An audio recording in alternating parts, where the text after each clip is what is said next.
얼마 전에 북쪽에서 개발한 ICBM 미사일 마하 15라고 해요.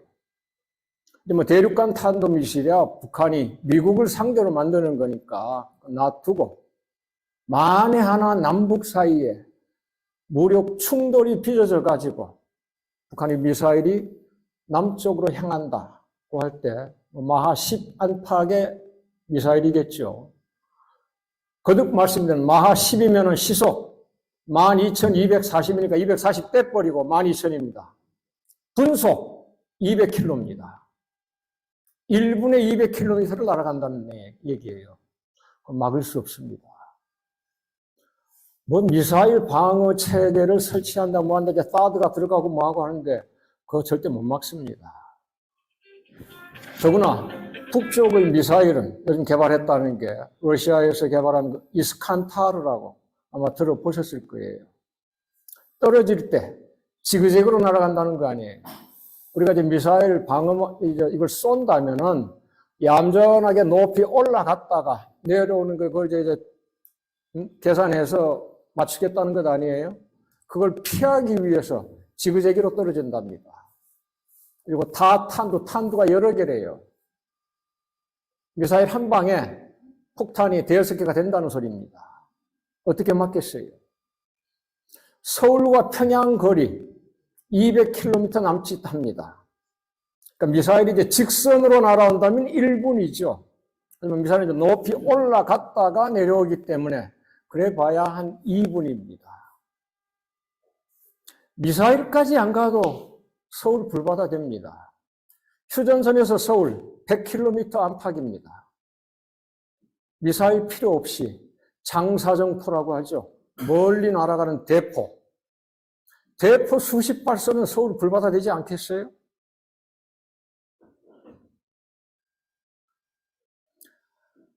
어떠한 무기로도 북한 핵무사일, 장사정포 미리 막지 못합니다. 그게 서울에 떨어진 뒤에 김정은 목 쳐버리고 북한 정권 붕괴시키고 하면 뭐하느냐 이거예요. 이미 서울은 불바다 되고 잿더미 될 텐데 전쟁은 막는 수밖에 없습니다. 돈 안 듭니다. 전쟁 종식하면 돼요. 평화협정 맺으면 됩니다. 그런데 그걸 반대하고 천문학적인 군사비 들어가지고 미사일 방어망 설치한다, 남한도 핵무장 한다 그러는데 말 안 됩니다. 남한 핵무장 못합니다. 물론 우리 남한에는 지난 1958년부터 1991년까지 33년간 엄청나게 있었습니다. 다시 미국 핵무기를 들여오든지 자체 핵무기를 개발하겠다고 하는 건데 말 되지 않습니다. 미국 주지 않습니다.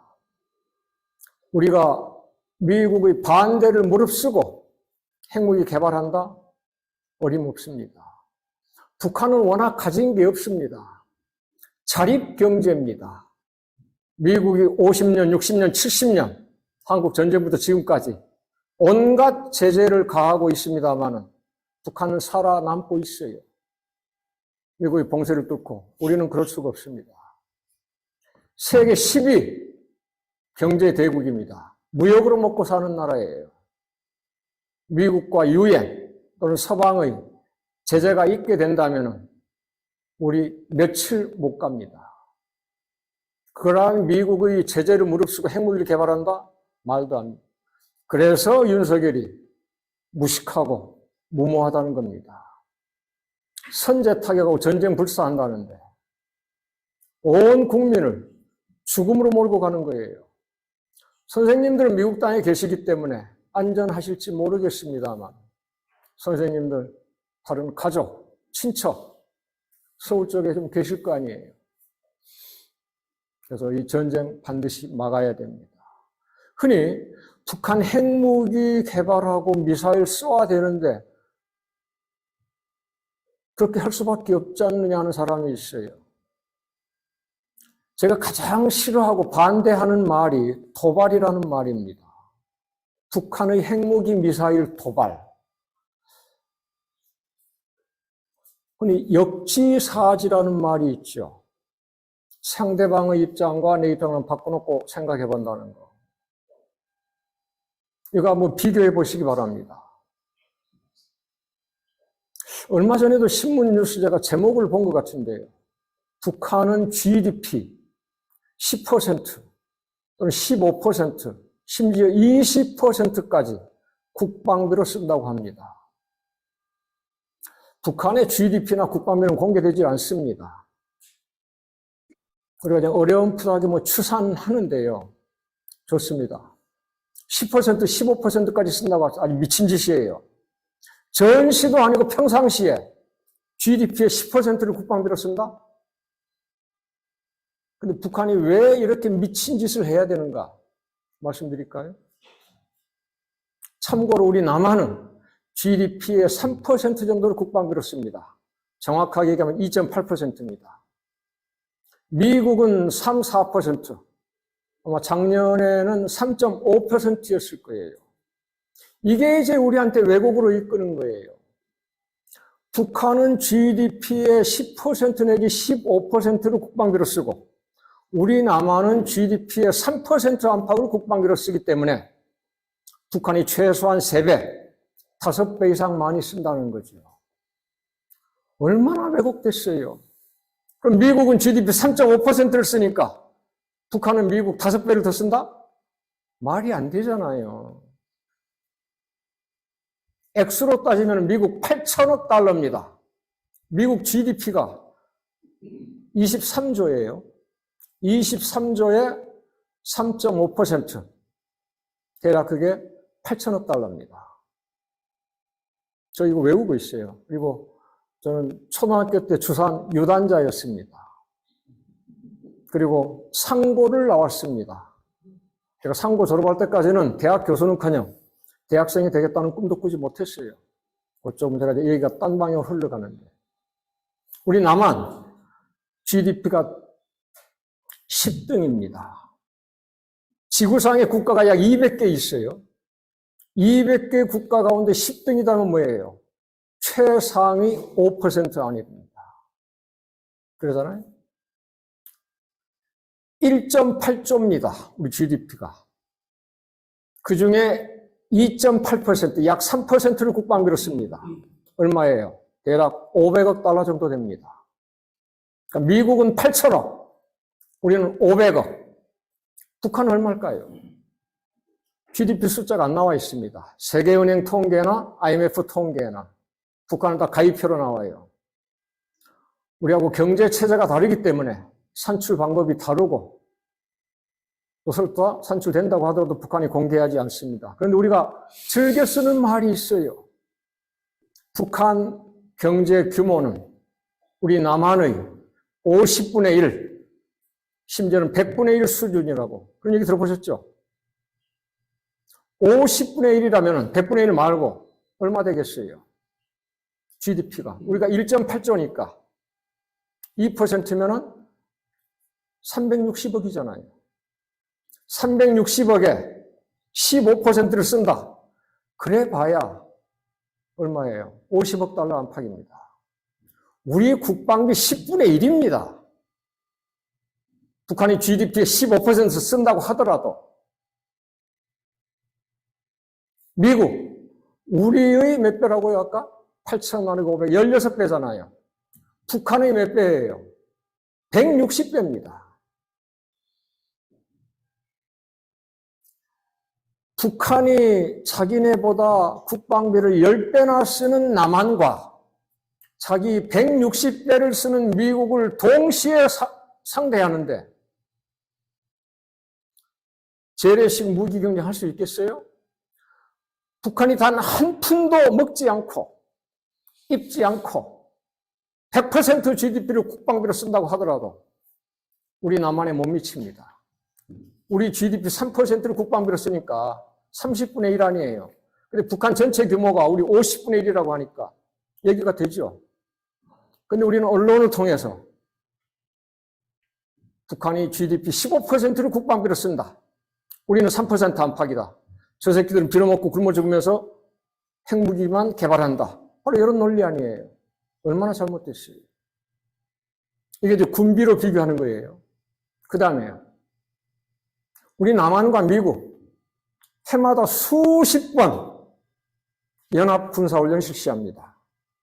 대규모로 실시하는 게 서너 번입니다. 북한, 중국 군대나 러시아 군대 끌어들어가 연합훈련 단 한 번도 하지 않습니다. 우리 남한에는 세계 최강 미군이 28,000명 정도 있습니다. 북한에는 러시아 군인 한 명도 없습니다. 중국 군인 한 명도 없습니다. 비교가 됩니까? 이러한 상황에서 북한은 전쟁 끝내자 그래요. 오래전부터 애걸하다시피 전쟁 종식, 평화협정 주장해 왔습니다. 우리 남한 반대합니다. 미국은 철저하게 거부하고요. 참고로 2018년 남북 정상회담 3번을 통해서 금강산 관광 재개, 개성공단 재개, 경의선 연결 등으로 시작해가지고 종전선언까지 합의했습니다. 문재인 대통령이 여러분이 살고 계신 뉴욕, 유엔에 와가지고 3년 연속 2019년, 20년, 21년 종전선언을 제안했습니다. 미국 콧방귀 낍니다. 전쟁 끝내자고 하는데 그걸 왜 반대합니까? 북한의 핵미사일이 무섭다면은 전쟁을 끝내면서 니네들 핵무기 없애라든지 미사일 쏘지 말라든지 이렇게 해야지. 전쟁 하라면서 전쟁 끝내는 거 반대한다면서 니네 무장해제? 말이 안 되지 않습니까? 이게 윤석열이 하는 짓거리입니다. 안보는 한쪽은 살고 한쪽은 죽는다는 겁니다. 평화는 둘 다 산다는 거예요. 너도 살고 나도 살자. 그래서 책 제목이 니는 죽고 나는 사는 그러한 형태에서 우리 둘 다 사는 방향으로 나가자. 그런 취지를 가진 겁니다. 아까 선생님 저 소개하실 때 남이랑 북이랑 말씀하셨죠? 네. 뒤에가 좀 생략됐어요. 제가 90년대 말부터 전개해온 통일운동이 남이랑 북이랑 더불어 살기 위한 통일운동입니다. 1999년 제1차 서해 교전을 지켜보면서 운동을 시작했습니다. 근데 아까 앞서서 윤석열의 무모함으로 한반도에 전쟁이 터질 가능성이 생긴다고 말씀드렸는데요. 윤석열이 전쟁 종식, 평화협정은커녕 종전선언조차 반대하면서 저렇게 무모하게 나가는 것은 미국 때문입니다. 선생님들 많은 분들이 통일운동 하시면서 북한 바로 알기 하자고 해요. 미국에 계시는 선생님들은 북한 바로 알기 전에 여러분 살고 계시는 미국부터 바로 알아보시기 바랍니다. 제가 너무 건방진가요?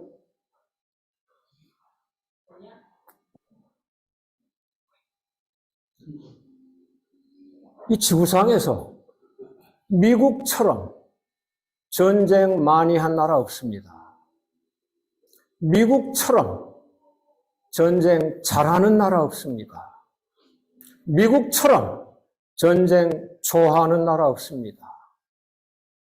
태어날 때부터 전쟁을 했고 전쟁을 통해서 영토 확장했습니다.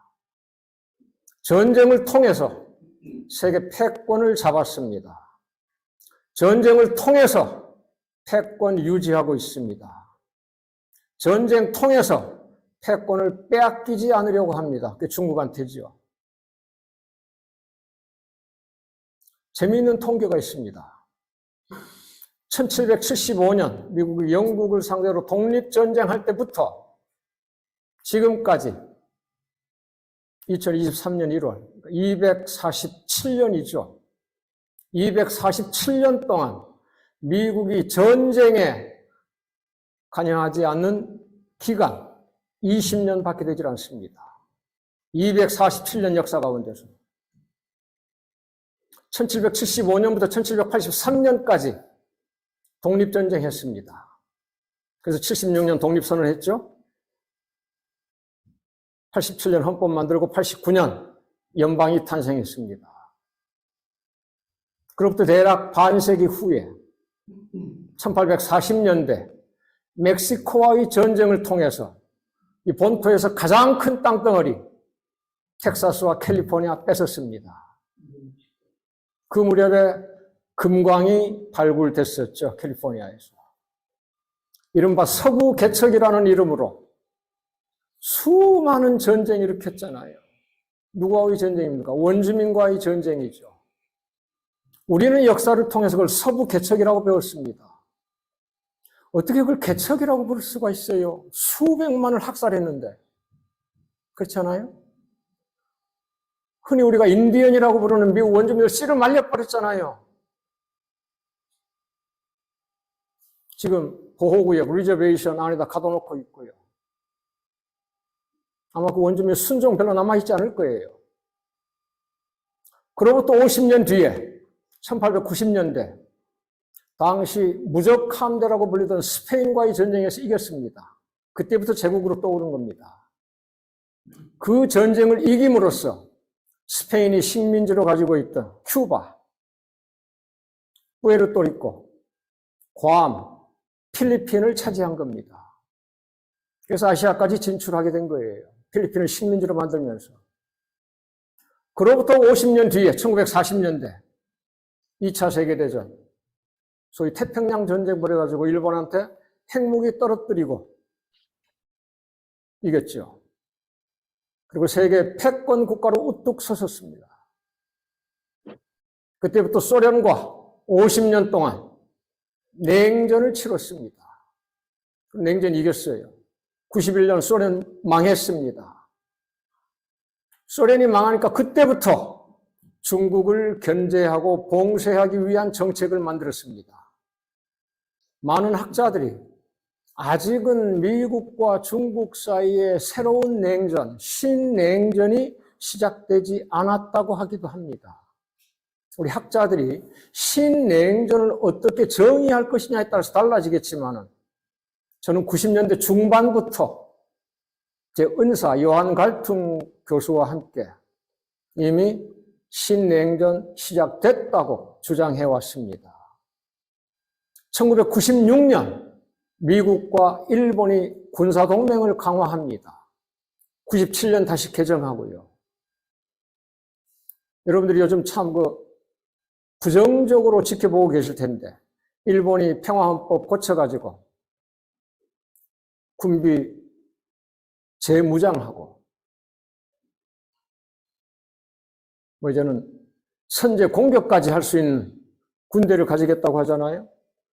아베 때부터 상당히 호전적이라고 하는데 미국이 부추긴 겁니다. 2000년대부터. 2차 세계대전 직후 일본과 독일은 패전국가로서 GDP 1% 안팎만 국방비를 써왔습니다. 지금까지 마찬가지고요. 1.1 내지 1.2% 수준이에요. 미국이 아직 일본이 2%로 늘리겠다는 것 아니겠어요? 미국이 부추기는 겁니다. 중국을 겨냥해서. 아까 북한이 애걸하다시피 전쟁 끝내자고 하는데 미국이 콧방귀도 끼지 않는다는 거. 더구나 북한이 직접 얘기하는 것도 아니고 문재인 대통령이 유엔에 와가지고 3년 연속 종전선언을 제안하는데 명확하게 거부하는 거. 왜 그러겠어요? 중국 때문입니다. 만에 하나 북한과 미국이 전쟁을 끝내버린다. 평화협정 맺는다. 주한미군이 남한 땅에 머물러 있을 명분이 사라져버립니다. 주한미군이나 한미동맹은 1953년 7월 한국전쟁이 완전히 끝나질 않고 휴전 또는 정전이라는 이름으로 어정쩡하게 끝나 있는 상태이기 때문에 언제 다시 북한이 남침할지 몰라. 그래서 주한미군이 여기 남아 있어야 돼. 그렇게 된 거 아니겠어요? 그런데 북한과 미국이 전쟁을 끝내버린다? 그럼 미국 나가야죠. 미군이 나가면은 미국이 중국을 견제하고 봉쇄하는데 큰 구멍이 뚫리게 됩니다. 미국이 지구상 약 100개 국가에 150개 기지를 운영하고 있어요. 아시아 태평양 지역에 대략 한 10만, 유럽 대서양 지역에 약 10만 병력, 전진 배치시켜 놓고 있습니다. 중국을 견제하고 봉쇄하는데 가장 큰 기지가 뭐예요? 평택에 있는 군사기지잖아요. 주한미군 평택기지는 전 세계에서 가장 큰 미국의 해외 군사기지입니다. 미군이 왜 평택에 그렇게 큰 기지를 만들었어요? 주한미군의 목표가 북한의 남침을 막는 것이라면 서쪽에서 강화도에서부터 가운데 파주, 의정부, 동두천 쭉 해가지고 동쪽에 고성까지 휴전선 밑에서 지켜야죠. 근데 서쪽으로 가요. 바다 건너 중국을 견제하기 위한 거죠. 그래서 군대 성격이 바뀌었습니다. 과거에는 육군 중심의 붙박이 군대였어요. 지금은 해군과 공군 중심으로 신속 기동군으로 바뀌었습니다. 한반도 밖에서도 무슨 난리가 났다면 바로 개입하겠다는 것 아니겠어요? 그래서 중국을 견제하고 봉쇄하기 위해서는 주한미군이 유지돼야 되고 한미동맹이 강화돼야 되고 그러기 위해서는 그 명분인 북한을 적으로 만들어서 끊임없이 도발을 하도록 자극해야 되는 겁니다. 한반도에서 전쟁이 끝나지 않는 그러한 배경입니다.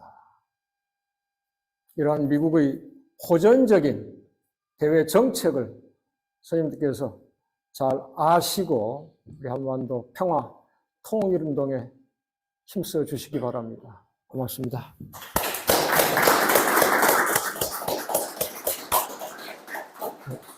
제가 시간을 너무 많이 건데 선생님. 네, 괜찮습니다. 네. 어차피 오늘의 제목은 한반도 평화 통일에 대한 장애 요소는 뭐고 그것에 대한 극복 대안이 무엇인지를 알아서 우리가 통일에 대한 어떤 희망을 안고 가는 것이 이 강연과 자담회의 목표였기 때문에 사실 박한식 교수님의 인사 말씀 속에서도 결과적으로는 우리가 특히 해외 동포가 피스메이커가 돼야 된다.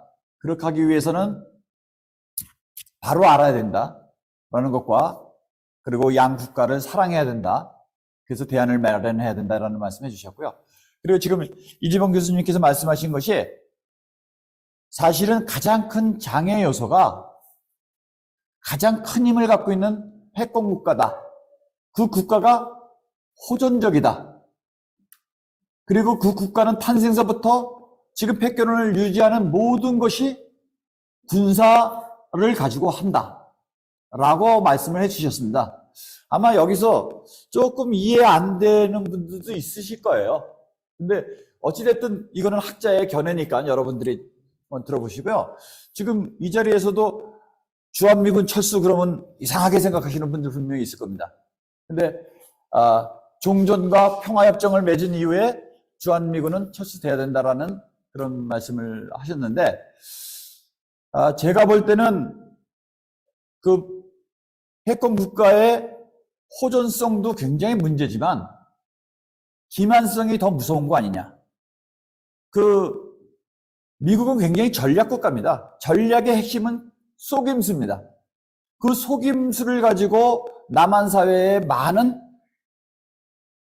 친미 세력을 만들었고 반북 세력을 만들었고 전쟁을 심지어 좋아하는 사람까지 만들었어요.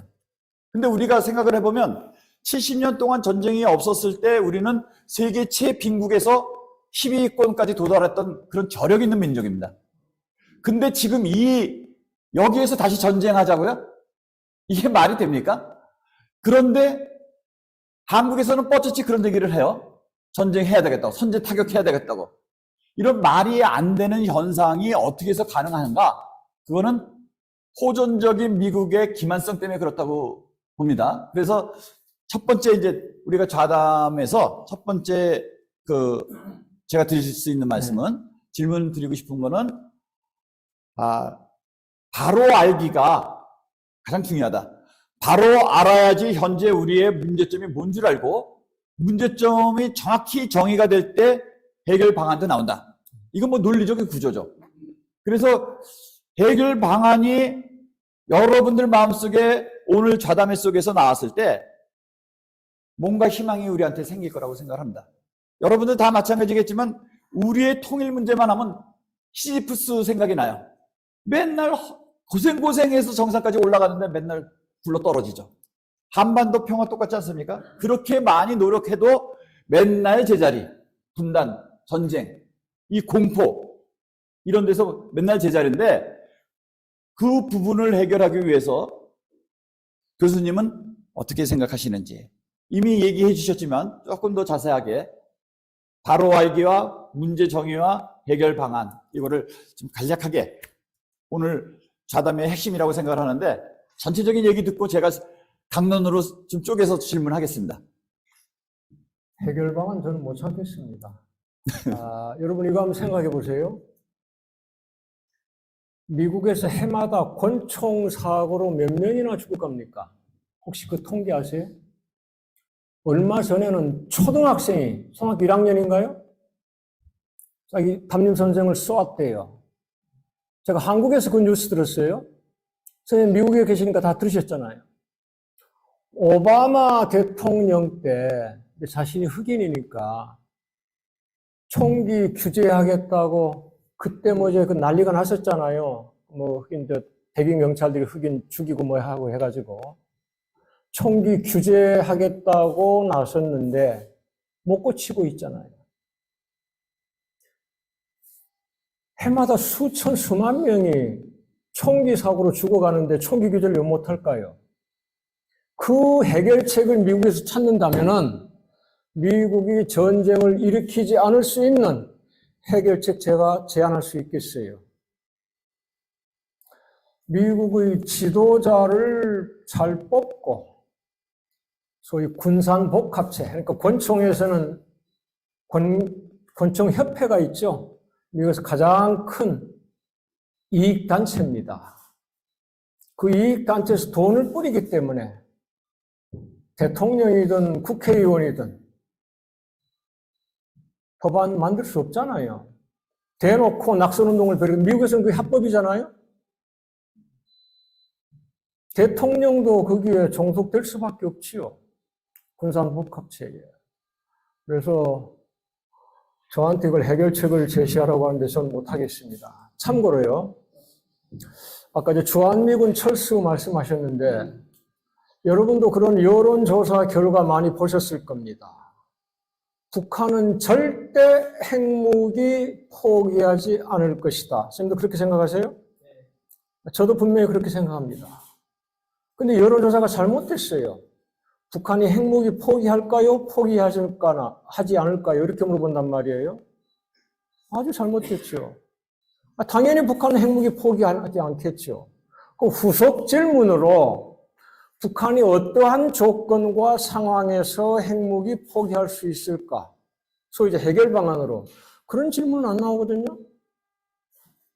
예를 들어서 과거 우리나라에서 주한미군은 해방군인가요? 점령군인가요? 이따위 질문을 했어요. 말이 안 되는 거잖아요. 미군 스스로가 We occupy라는 말을 쓰는데 자기들이 점령군이라고 하는데 당신들은 점령군이 아니다. 해방군이다. 이런 식으로 인식을 해왔잖아요. 그럼 북한이 어떠한 조건과 상황에서 핵무기를 포기할까? 또는 주한미군이 어떻게 나갈 수 있을까? 많은 사람들이 주한미군 언젠가는 철수해야 된다. 지금은 아니다. 왜? 북한이 핵무기를 가지고 있기 때문에. 그러잖아요. 그럼 거꾸로 북한은 핵무기 절대 포기하지 않겠죠. 주한미군이 있는 한. 근데 그걸 교환한다는 생각은 안 한단 말이에요. 우리는 주한미군 반드시 붙들어 놔야 되고 한미동맹 강화해야 되고 한미연합 군사훈련 계속 유지하고 더 강화해야 되고 그러면서 북한은 핵무기 폐기해라 이렇게 하는 거니까. 그래서 주한미군을 데리고 있으려면은 북한 핵무기 유지하는 거 용인해야 되고 북한 핵무기를 반드시 폐기하는 게 바람직하다면은 주한미군 반드시 내쫓을 준비해야지요. 이게 제 해결 방안입니다. 그리고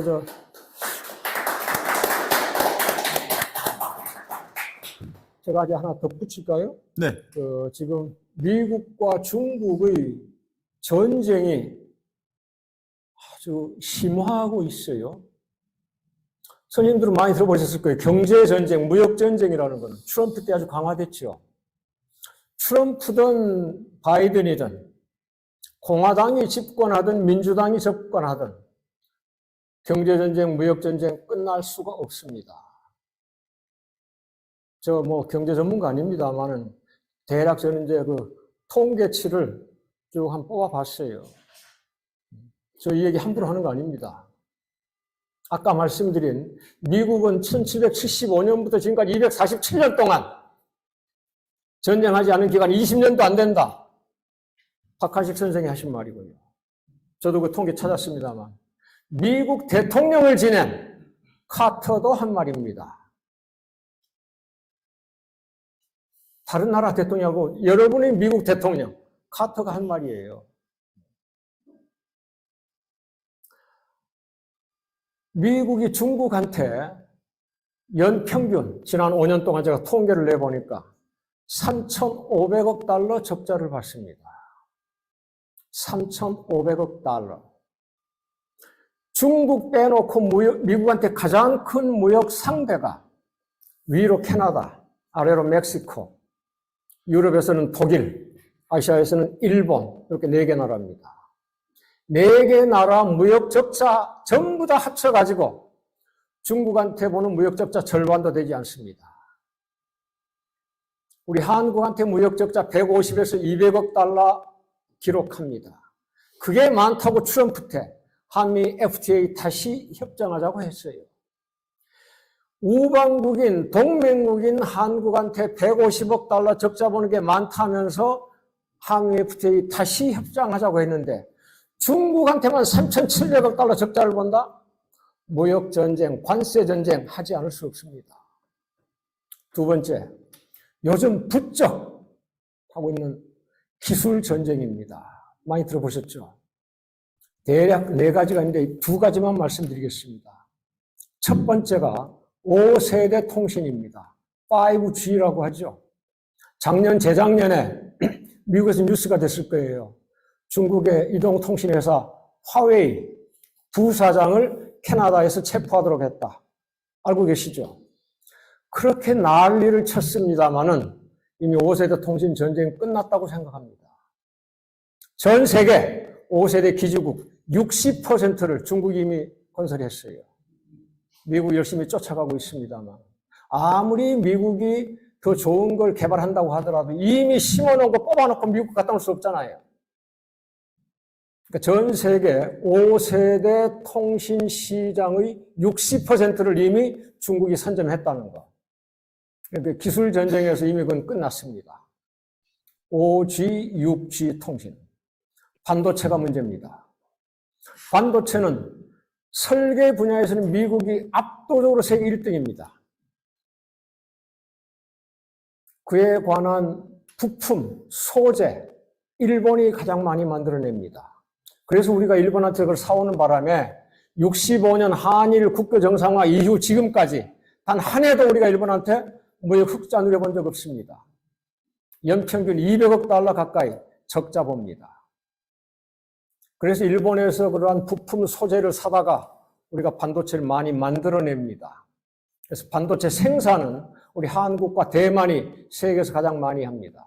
그래서 미국이 일본, 한국, 대만 이렇게 묶어가지고 칩4 동맹을 맺자는 거 아니에요. 중국한테 공급하지 않기 위해서. 이건 상당히 오래 갈 겁니다. 중국이 엄청나게 타격을 받을 거예요. 하지만 이제 중국은 워낙 시장이 크기 때문에 자체 개발해서 이제 팔아 먹어도 괜찮지요. 근데 여기서 가장 손해가 큰 나라 어딘 줄 아세요? 우리 한국입니다. 이미 올해부터 시작됐어요. 작년부터. 우리 한국은 무역으로 먹고 사는 나라인데 그 무역의 20%를 차지하는 게 반도체입니다. 그 반도체의 50% 이상, 약 60%가 중국으로 나갑니다. 그래서 미국이 중국을 견제하기 위해서 반도체 팔지 말라고 하니까 가장 큰 타격을 보는 데가 어디겠어요? 우리나라지요. 꼭 그 때문은 아닙니다만은 우크라이나에서의 전쟁 때문에 에너지 가격이 올라가지고 여러분 올해 난방비도 좀 올랐으리라 생각하는데요. 에너지 많이 수입하고 반도체 수출 줄어들고 해가지고 올해 처음 적자 본 거 아닙니까? 우리가 5년 평균 최근 무역 흑자 500억 달러 기록했습니다. 2022년 작년 얼마 전에 통계가 나왔어요. 400억 달러 적자입니다. 갑자기 900억 달러가 떨어진 거예요. 저는 앞으로 이거 지속되리라 생각해요.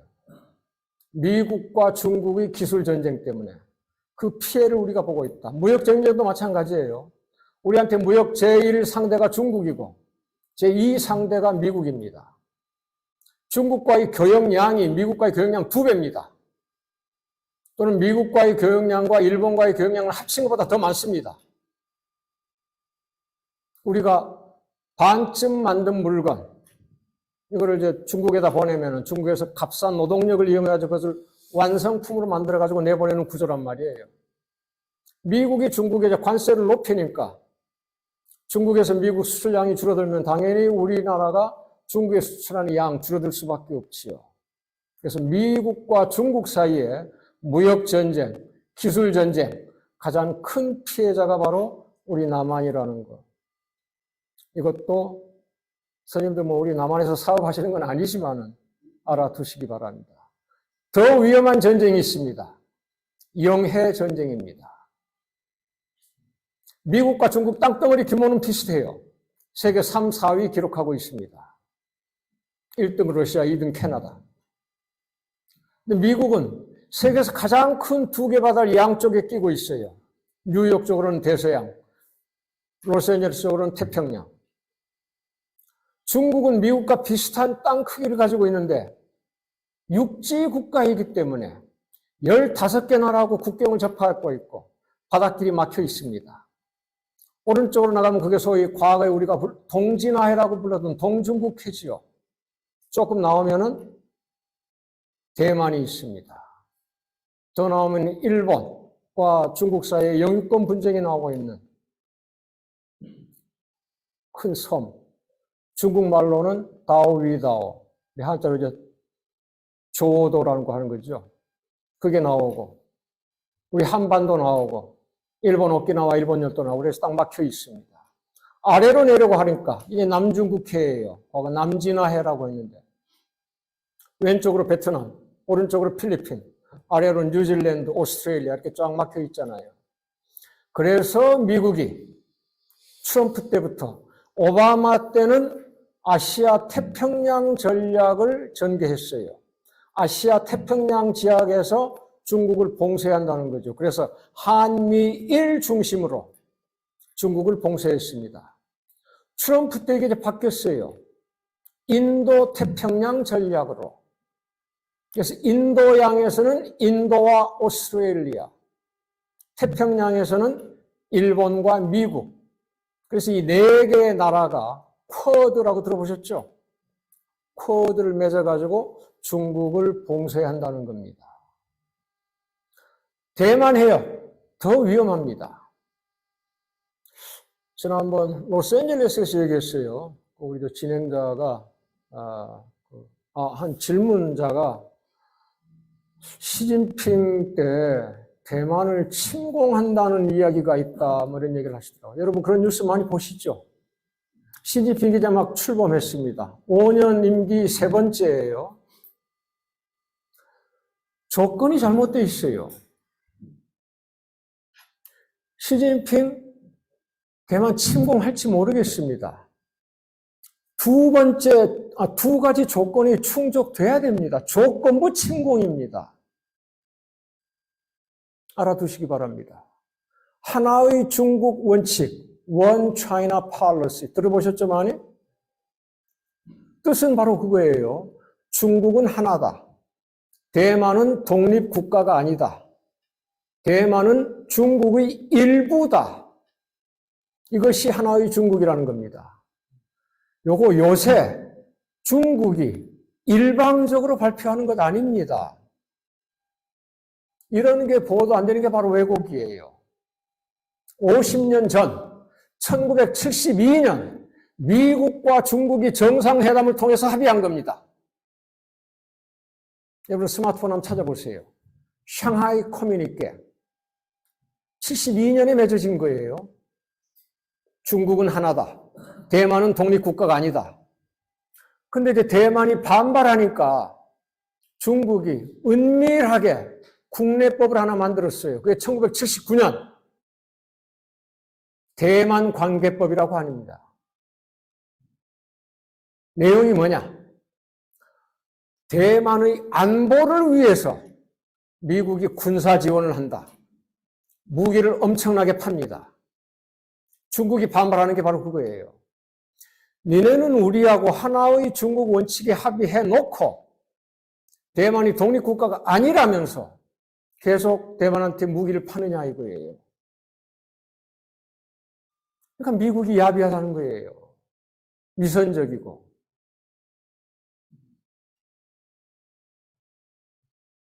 그리고 대만에 그걸 부추기는 세력이 나왔어요. 민진당이라고 들어보셨죠? 과거제 선생님들 우리가 어릴 때는 중국에 국민당밖에 없었어요. 중국에서 마오쩌둥한테 쫓겨간 장개석, 장제스가 만든 거죠. 국민당. 그대로 간 거 아니에요? 부자재간에 총통했어요. 그 다음에 이등유까지 연결됐고 그때까지는 얌전했어요. 민진당에서 집권하면서 천수이변부터 지금까지 대만 독립론을 내세우기 시작했습니다. 미국이 이걸 부추기고 있는 거예요. 겉으로는 대만은 독립국이라고 하면서. 그래서 2005년 중국에서 법을 하나 만들었습니다. 그 이름이 반분열국가법입니다.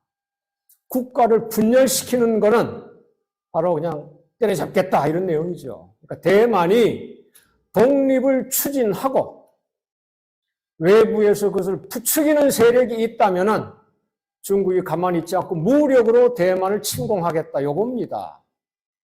그러니까 무턱대고 시진핑이 대만을 침공할 것 같다. 그래서 시진핑은 아주 그냥 호전적으로 묘사하고 앞으로 5년 사이에 그 무슨 문제가 터질 것 같이 보도하고 있는 거 잘못됐어요. 우크라이나 전쟁 마찬가지고요. 미국의 대정책 때문에 우크라이나 전쟁이 터진 거죠. 근데 우리 언론을 보면 전부 다 그냥 우크라이나에서 러시아가 얼마나 잔인하게 학살하는가. 미사일 계속 쏘아대는 거 그것만 나와요. 전쟁이 왜 일어났는가는 보도되지 않잖아요. 91년 소련이 해체될 때 바르샤바 조약기구가 없어졌어요. 근데 나토는 없어지지 않고 나토는 계속 유지, 강화, 확장돼 왔잖아요. 그때 미국이 한 약속이 뭐예요? 나토는 1인치도 동진하지 않을 것이라고 그랬어요. 동쪽으로 나가지 않을 것이라고.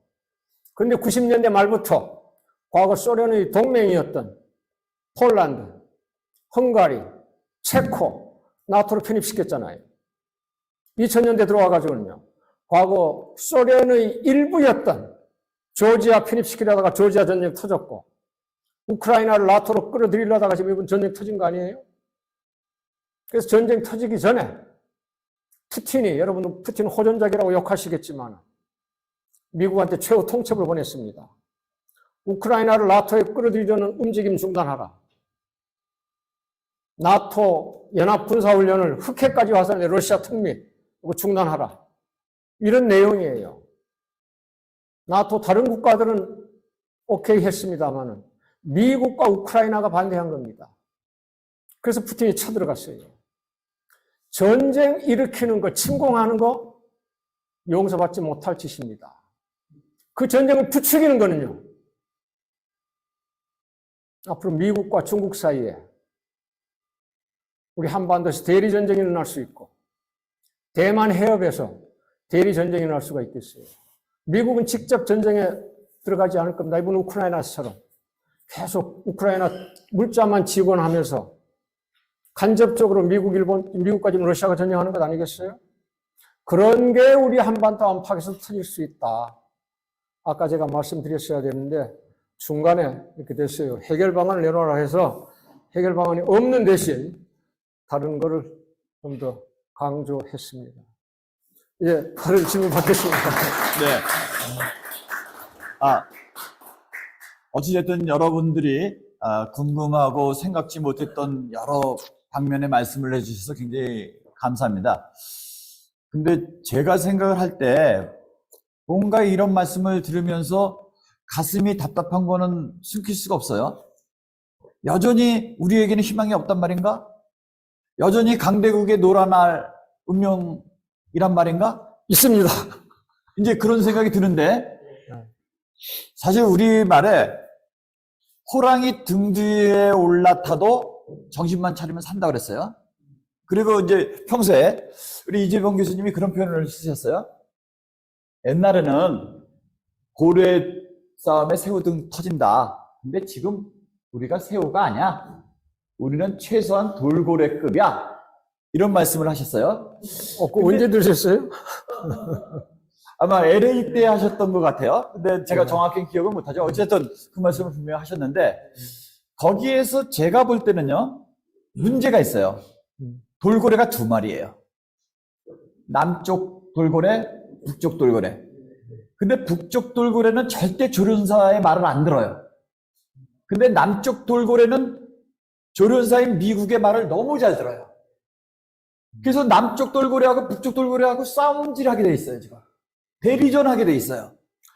그런 상황에서 과연 우리는 어떻게 피스메이커로서 우리 스스로 원팀을 이루는 남쪽 돌고래, 북쪽 돌고래에 대해서 감히 누구도 넘보지 못하는 한반도 통일국가를 만들 것인가? 예. 그 부분에 대해서 좀 말씀 좀 해주시면 좀 먼저 그 고맙겠습니다. 돌고래에 관해서 말씀드리겠습니다. 아까 잠깐 얘기 나왔는데요. 우리가 국력을 평가할 때 여러 가지 요소가 있습니다. 가장 중요한 기본적인 핵심 두 가지가 경제력과 군사력입니다. 이제 거기에다가 인구 규모, 땅덩어리 크기, 정치력, 외교력 이런 게 다 이제 들어가겠죠. 하지만 이걸 하드 파워라고 하는 거. 그래서 가장 중요한 기본 요소가 경제력과 군사력이다. 아까 경제력 말씀드렸죠. 우리 GDP. 세계 몇 등이라고요? 10등입니다. 10등. 지구상에 국가가 200개 있어요. 정확하게는 뭐 한 230, 40개 되고 UN 가입 숫자로 한 190 몇 개예요. 그냥 대략 계산하기 쉽게 200개. 200개 가운데서 10등 그러면 뭐예요? 톱 5%입니다. 우리 군사력, 국방비를 얼마나 쓰느냐, 군인 숫자가 어떻게 되느냐 등등으로 평가한 수치입니다. 우리 남한 6등입니다. 200개 국가 가운데 6등이면 톱 3%입니다. 이러한 하드 파워 말고 소위 이제 소프트 파워가 있어요. 기술력, 문화력 이런 거죠. 우리 기술 엄청납니다. 아까 그 반도체 세계 최고로 만들잖아요. 과거에 아마 선생님 세대에서는 저도 학창 시절에 꿈 하나가 소니 워크맨, 집에다가는 무슨 소니 TV, 일제 캐논 카메라 뭐 이런 것도 가져보는 것이었어요. 지금 그건 누가 찾아요? 이것도 삼성 TV인가요? LG TV인가요? 아마 그러겠죠. 일제는 아닐 거예요. 그죠? 그럼요. 한인회관에 있는데. 삼성, LG가 일본 소니 앞섰잖아요. 우리 기술 세계 최고 수준입니다. 문화, 음악, 영화 세계 최고 수준이잖아요. 저는 이제 그런 노래 안 좋아합니다만 젊은 친구들 뭐 BTS, 뭐 K-pop 세계를 휩쓸고 있잖아요. 영화 뭐 무슨 반지하 뭐 이런 영화 있었잖아요. 미나리니 뭐니. 세계를 제패하고 있잖아요. 그러니까 경제력 세계 10등, 군사력 세계 6등, 기술력 세계 최고, 문화력 세계 최고. 이런 나라가 어떻게 새우예요. 그래서 저는 돌고래가 된다는 겁니다. 저는 이제 북한은 돌고래라는 표현을 안 드려서 선생님께서 쓰셨어요. 북한은 핵, 미사일 하면 세계 몇 등 안에 드는 거니까. 지구상에 핵무기 가진 나라가 공식적으로는 5개입니다. 유엔 안보리 상임이사고. 하지만 이제 비공식적으로 이스라엘이 있고 인도가 있고 파키스탄이 있어요. 그래서 북한이 9번째 핵무기 국가가 됐습니다. 200개 국가 가운데 9개 안에 들었으니까. 이것도 뭐예요? 탑 4.5% 아니에요. 그러니까 돌고래 되는 거죠. 제가 이제 써먹겠습니다. 제가 이제 북한 돌고래라는 표현은 안 했는데. 근데 이제 방법이 있어요. 아까 제가 해결책이 없다고 했습니다만. 먼저 남한과 미국에서 어떤 지도자를 뽑으면 됩니다. 전쟁보다는 평화를 지향할 수 있는 지도자. 남쪽에 한 사람이 있었어요. 김대중입니다. 여러분, 김대중이 만난 미국 지도자가 누굽니까? 클린턴과 부시입니다.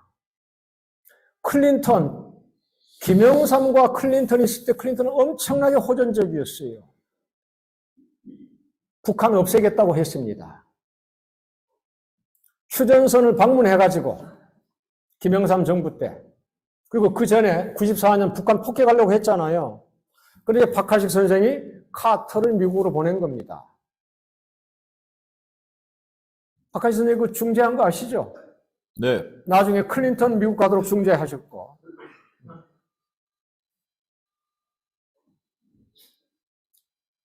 그래가지고 전쟁 위기 해소했잖아요. 만약에 카터가 들어가지 않았다면 그때 전쟁이 일어났을 거예요. 94년도에. 그리고 휴전선을 방문해가지고 저 그 말 아주 생생하게 기억하고 있어요. 여기 미국이니까 제가 영어 한마디 해보겠습니다. 발음은 좋지 않지만 입이 삐뚤어져가지고. If the North Korean communists continue to develop nuclear weapons, it would be the end of their country. 북한 공산주의자들이 핵무기 개발을 지속한다면은 그것은 국가의 종말이 될 것이다 그랬어요. 얼마나 끔찍해요. 지금 미국 안보 전략에서 말하는 윤석열이 말하는 정권의 종말이 아니라 국가의 종말을 이야기했어요. 그러한 클린턴을 김대중이 설득한 겁니다. 평화를 설득한 거예요. 그래서 클린턴이 어떻게 변했습니까? 각하 좋습니다. 각하가 운전대 잡으십시오. 제가 초수석으로 가겠습니다. 그 유명한 말을 해놓은 거예요. 그래서 클린턴 때 북미 외교 정상화로 나갈 뻔했습니다. 막 하려고 했는데 시간이 부족했죠. 2000년 대선에서 고어가 아쉽게 지고 아들 부시가 당선된 거 아니에요. 그래서 김대중이나 클린턴이나 가장 아쉬워한 부분이 두 사람이 한 반년 정도만 더 했어도 북미 국교 정상화 이루어졌을 텐데, 또는 아들 부시가 아니라 고어가 당선됐더라도 됐을 텐데, 역사에서 참 만약 부질없는 이야기입니다만. 그리고 이제 부시가 등장했어요. 아들 부시가. 그것도 험악해졌어요. 김대중이 왔는데 둘이 합의해놓고 바로 이제 뒤집어 버렸습니다. 그러면서 그 유명한 This Man 이게 나온 거예요. 김대중이 얼마나 발버둥 친 줄 아세요? 부시가 이거 뒤집으니까 부시 아버지 부시 대통령한테 전화를 했습니다. 제발 아들 좀 설득해달라. 북한과 전쟁하지 않도록. 클린턴한테 전화하고, 그리고 미국의 여론을 주도할 수 있는 의회, 그 다음에 think tank 이런 데 가가지고 강연하고 인터뷰하고 그러고 한국으로 돌아갔어요. 그러니까 자기 최선을 다한 거죠. 그래서 다음에 부시를 청와대로 불렀습니다. 정상회담 약속된 시간이 30분이었어요. 1시간 30분으로 끄는 바람에 다음 게 다 취소돼 버렸어요. 1시간 30분 동안 뭐 했느냐? 청와대에서 부시를 끈질기게 설득했습니다. 얼마나 치밀하게 한 줄 아세요? 부시가 감리교도라는 걸 알고, 김대중은 천주교도거든요. 종교 얘기를 했어요, 부시한테. 무슨 종교 믿으십니까? 아, 나 감리교도다. 아, 감리교에 대해서 제가 좀 공부했는데 하면서 감리교의 역사를 쫙 얘기한 거예요. 부시가 깜짝 놀란 겁니다. 지도 모르는데 감리교도인 자신이 모르는 감리교 역사를 천주교도 김대중이 막 설명한단 말이에요. 야, 뭐 이런 사람이 있어 놀란 거예요. 그래가지고 김대중 표현대로 하면 젖 먹던 힘을 발휘해가지고 부시한테 북한하고 관계 개선하자고 오케이를 받아냈습니다. 그래가지고 이제 바로 도라산 전망대 거기서 만난 거예요. 그래서 부시가 연설합니다. 바로 이 경의선 끊어진 철로가 연결되기 바란다. 그래서 남북 사람들이 오고 가게 되길 기대한다. 우리 미국은 북한 침공할 의사가 없다. 이거 밝힌 거 아니에요. 김대중이 그렇게 설득한 거예요. 그렇게 호전적인, 그러니까 호전적인 클린턴을 바꿔놓고 전쟁광 아들 부시를 바꿔놓은 거 아니에요. 그래 놓고 나서 정세현 장관, 그 당시 통일부 장관이었죠. 저희 원광대 총장을 했기 때문에 저하고 가까이 지냈습니다. 그 사람이 직접 저한테 들려준 얘기예요. 정 장관, 내가 부시 젖먹던 힘 발휘해가지고 남북관계 방해하지 않도록 해놨으니까 정 장관 알아서 소신껏 남북관계 진전시키시오. 정세현 때 북한에 퍼주기 가장 많이 했습니다. 그때 남북관계가 얼마나 잘 돌아갔어요. 미국에서 클린턴 같은 또는 카터 같은 그러한 지도자 다시 뽑을 수 없을까요? 그건 이제 저보다도 선생님께서 하실 일입니다. 우선 대통령으로 가기 전에 미국 의회에서 종전선언을 지지한다는 의원들이 몇 명 나오고 있습니다. 여러분께서 지금 바로 하실 수 있는 일이 하원 의원 선거든 상원 의원 선거든 일단 여러분 지역구에서부터 그러한 의원들이 종전선언에 참여할 수 있도록 영향력을 행사하고 그런 사람을 뽑아주시기 바랍니다.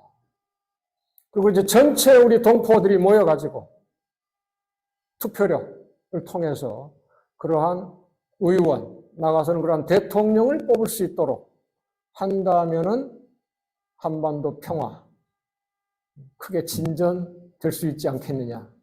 결정자는 대통령이잖아요. 양쪽에서. 그러니까 우리 한국에서 어떠한 대통령을 뽑을 것인가. 죄송해요. 어떻게 윤석열 같은 안 하겠습니다. 그러니까 한국과 미국에서 우리가 어떠한 지도자를 뽑느냐에 따라서 전쟁 불바다에 떨어질 것인가. 둘이 서로 사는 그러한 평화로 나아갈 것인가 달려있지 않겠어요? 미국에서는 선생님들께서, 한국에서는 제가 같이 힘써 보시죠. 고맙습니다. 사실은 시간이 많이 지나서 계속 스킹하는 것이 과연 과연 이게 효율적인가라는 생각을 합니다. 그러나 밤을 새도 끝나지 않을 얘기인 것은 분명해요. 한 말씀만 여쭙고 우리 식사하고 그리고 자유롭게 또 질문을 예. 하는 그런 식으로 가겠습니다. 제가 아까 그 돌고래론을 얘기하셨을 때 돌고래가 2마리다라는 얘기를 했어요. 근데 북한 돌고래는 절대 미국의 말을 안 들어요. 그 훈련을 안 받아요. 근데 남한 돌고래는 어렸을 때부터 아주 새끼 돌고래에서부터 먹이 주고 키워주고 해가지고 조련사의 얘기를 너무 잘 듣는 그런 돌고래다. 이 부분을 어떻게 남한 돌고래가 자주적인 돌고래로 자기 스스로 생명력을 발휘하는 그런 돌고래를 만들 것인가가 아마 키포인트라고 생각을 합니다. 그런 부분이 하나하고 또 하나는 미국은 굉장한 전략 국가예요, 사실은. 우리가 지금 현재 아는 것보다 훨씬 더 깊은 수가 있다고 생각을 해요. 왜 그러냐면은 미국이 중국하고 그 동맹을 맺을 때, 동맹이라기보다는 뭐 교육을 이제 시작할 때 중국이 제조업이 무지하게 발달할 것을 예상을 하고 했다고 봅니다. 그러니까 그거는 무슨 얘기냐면은 제조업은 껴줘도 된다. 이미 그 준비가 다 됐기 때문에 제조업을 중국의 세계 공장으로 만들었고 그 다음에 지금 현재 미국은 제조업으로 먹고 사는 나라가 아니라 달러 패권 금융으로 먹고 살았던 나라였어요. 그 부분이 대책이 있기 때문에 제조업 정도는 넘겨줘도 된다. 이렇게 생각을 했고 이미 달러 패권을 유지하는 가운데서 페트로달러로 가면서 그 중국이 지금 전 세계에서 가장 미국의 국채가 많다는 거 여러분들 잘 아실 거예요. 그러니까 그 부분에 있어서는 중국하고 미국하고 긴밀한 관계가 있다라는 얘기죠. 서로 떼내려 뗄 수 없는 그런 관계라는 거죠. 그래서 지금 현재는 우리가 그런 모든 상황을 봤을 때 굉장히 암울하지만 제가 봤을 때는 유일한 희망이 미국 전체를 상대하면 어렵지만 미국의 아주 극소수인 군산 복합체 정도만 상대한다고 보면 우리에게도 희망이 있다. 그것도 두 돌고래가 같이 정신 차리고 공격한다면 고래가 뭐 수염고래가 아무리 세봤자 두 돌고래가 정신 못 차리게 하면 그 중에 군산 복합체, 군산 금복합체까지 한다 그래도 우리가 자주 독립할 수 있다라고 생각을 하는데 교수님 견해는 어떠하신지? 아까 북한 돌고래, 남한 돌고래 하시는데 제가 하여튼 선생님께 좋은 거 배웠어요. 북한은 미국의 통제를 받지 않는다고 하셨죠. 세계 역사상 미국한테 가장 오랫동안 지속적으로 대들고 있는 나라가 바로 북한이죠. 70년이 넘었으니까요. 세계 역사상 이런 관계 없습니다. 두 나라가 적대 관계를 70년 이상 유지한 나라 없어요. 제가 공부하는 국제관계학에는 아주 유명한 진부할 정도로 널리 퍼진 말이 있습니다. 국제관계에서는 어제의 적이 오늘 친구가 되고 오늘의 친구가 내일은 적이 된다. 영원한 것은 국가 이익밖에 없다 그랬어요. 근데 북한과 미국은 어제 오늘이 아니라 그냥 계속 70년 동안 변함없이 적대 관계를 지키고 있어요. 선생님들 어리실 때 또는 얼마 전까지 북괴라는 말 많이 들어보셨죠? 많이 하셨죠? 제가 하는 말이 있습니다. 법정 증언에서도요. 우리가 북한을 욕할 때 다른 말 다 써도 된다. 거지 새끼들, 깡패 새끼들 다 해도 되는데 괴뢰라는 말큼은 안 된다. 괴뢰라는 말은 남 앞잡이, 허수아비, 자주성이 없는 그런 걸 뜻합니다. 북한처럼 자주성 강한 나라 있어요? 없습니다. 미국뿐만 아니라 중국, 소련한테 과거에 얽매이지 않았습니다. 종속되지 않았어요. 그래서 북한을 절대 괴뢰국가라고는 해서는 안 된다. 우리 남한이 괴뢰국가지. 국가보안법 위반 걸릴지 모르겠습니다만 저는 국가보안법 위반 걸린 사람들 열 몇 명을 위해서 판검사들을 상대로 싸운 사람입니다. 그래서 결과물이 이재봉의 법정 증언이죠. 우리 남한은 얼마나 미국에 종속적이냐 하면은, 제가 미국에서 공부할 때 그 말을 들었어요. 남한은 51번째 미국의 주와 같은 나라라고. 51st state of the United States. 그게 한국 아니에요. 그만큼 우리는 미국에 의존적이고 종속적이라는 거죠. 그럼에도 불구하고 우리 남한에 거기서 벗어나고자 하는 지도자가 있었어요. 미국을 설득시키나 좀 전에 얘기했잖아요. 네. 김대중 같은 사람. 네. 노무현이 이제 그 흉내를 내려다가 그냥 못했고요. 문재인은 어림이 없었습니다. 문재인은 사람이 너무나 착해요. 순에 빠졌어요. 남북 정상회담 3번 하고 그렇게 좋은 합의사항 만들었는데 하나도 진전시키지 못했잖아요.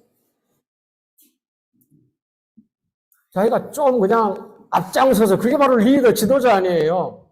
자, 우리 이제 나갑시다 했으면 됐는데, 민주적이라고 장관들 모아놓고, 자, 이제 우리 어떻게 할까요? 좀 나갈까요? 하니까, 좀 기다립시다.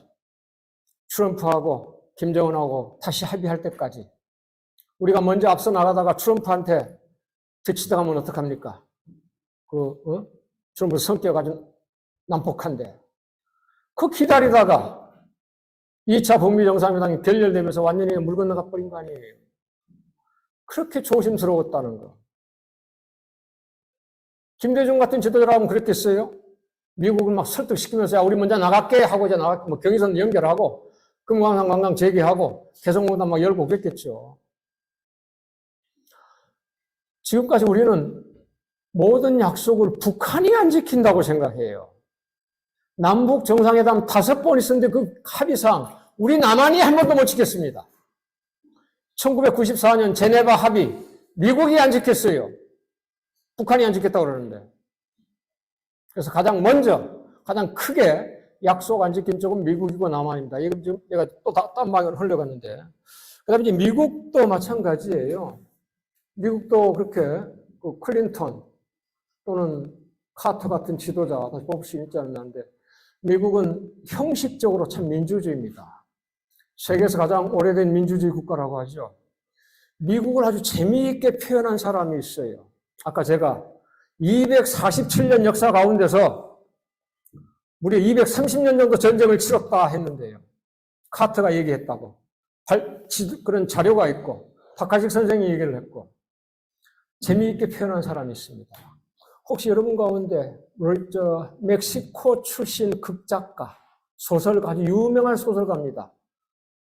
라틴 쪽에서 카를로스 푸엔테스라는 사람입니다. 소설가이면서 학자예요. 하버드대, 프린스턴대, 그래서 대학 교수였습니다. 그리고 외교관입니다. 주미, 주유럽 대사를 지냈어요. 카를로스 푸엔테스. 얼마 전에 죽었습니다. 이 사람이 아주 재밌게 얘기를 했어요. 미국은 안으로는 민주주의다. 밖으로는 제국주의다. The United States is democracy within, imperialism without. 또 문학적으로 우리 어릴 때 그 소설 많이 읽었죠? 지킬 박사와 하이드 씨. 이 사람이 그 표현을 했어요. The United States is Dr. Jekyll inside, Mr. Hyde outside. 이게 바로 미국의 이중성입니다. 그러니까 여러분 미국의 민주주의는 잘 알고 계세요. 형식적으로 선거를 통해서 지도자를 뽑고 그러니까 여론을 중시하니까 여러분이 그러한 여론을 만들어 가지고 전쟁 종식을 선호할 수 있는 하원 의원, 상원 의원과 그로 나아갈 수 있는 대통령으로 뽑아주시라. 이거 말고 다른 방법이 없습니다. 우리가 쿠데타를 일으키겠어요? CIA처럼 암살을 하겠어요? CIA는 간단하게 해요. 미국 마음에 들지 않으면 암살해버립니다. 지금까지 수십 명, 수백 명 했잖아요? 근데 우리가 그렇게 할 수는 없잖아요. 그런데 이런 사람이 있었어요. 바로 이번 선거에서 이재명이하고 윤석열하고 붙었죠. 저는 그전까지는 선거에 일체 개입하지 않았습니다. 나는 공부하는 사람이지 정치판 기웃거리는 사람이 아니라면서 대선 캠프에서 좀 와달라는 거 안 갔어요. 잘난 체 좀 했습니다. 이재명한테는 제가 적극적으로 달라들었습니다. 두 가지 이유가 있었어요. 하나는 이미 제가 정년퇴임 했다는 거. 뭐 내가 이제 정치에 좀 개입하더라도 홀리페서라는 말을 안 듣겠지 싶었고. 두 번째는 이재명이라면은 전쟁 끝날 수 있다. 미국이 큰 소리 칠 수 있겠다. 주한미군 내보낼 수 있겠다. 그런 생각이 들었어요. 왜 그런 줄 아세요? 저는 이제 성남시장 때부터 알았어요. 제가 성남 강영 가가지고 둘이 저녁을 같이 하게 됐습니다. 저녁 먹으면서 얘기해 보니까 제 동생이더라고요. 어디시냐 그랬더니 경주이시라 그래요. 내가 경주에 가니까 내 동생이다 그랬거든요. 경기도청에서 다시 만났습니다. 이거 좀 저한테 저거 자문을 구하더라고요. 이제 미국의 대정책에 대해서 좀 소개했어요. 이재명이 딱 뭐라고 한 줄 아세요? 이 사람 회전이 아주 빠른 사람이에요. 교수님, 제가 주한미군 철수 추진하면은 CIA 총 맞을 수 있습니까? 그러니까 뭐냐면은 CIA 총 맞을 각오로 일하겠다는 거 아니겠어요? 저한테만 물어본 게 아니었어요. 그 점자는 임동원 선생한테도 비슷한 질문을 했답니다. 임동원 선생이 저한테 얘기하시대요. 그러니까 이러한 지도자를 뽑는다면은 뭐 미국과 낯을 좀 붉히더라도 좀 이렇게 굴종하지 않으면서 최소한 전쟁은 막지 않겠느냐 그런 생각입니다. 고맙습니다. 예.